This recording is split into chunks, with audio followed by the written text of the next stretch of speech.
Hello, welcome back. Now you know how to walk like a ninja. Let's start with our first gimbal move, the following. I believe this is the most used and easiest operation because once you're holding a gimbal, even this is your first time, you will naturally by following a subject.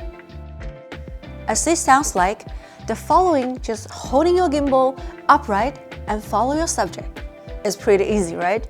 But to get a satisfying result, there are some key points you need to be aware of. The most important point is to maintain the composition. This requires you to be actively control your distance to your subject and your vertical alignment. To maintain the distance, I will follow my subject at the same speed. My method is, after I choose my focal length, I will find the right frame size. Here I got the 35mm, it's a medium close-up. Now I know how far between me and my subject. Then I will ask my subject to move and I will copy him with the exact same pace. If he stabs on his right foot, so would I, and vice versa. I call this synchronized step. I may cue him by saying left, right, left, to make sure we are on the same foot. Another importance is to maintain your vertical alignment.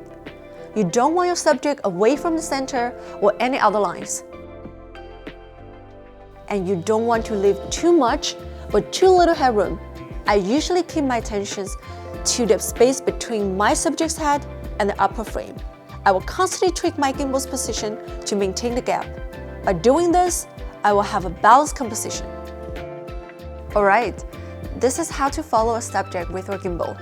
Next class, I will talk about how to lead your subject. See you next time.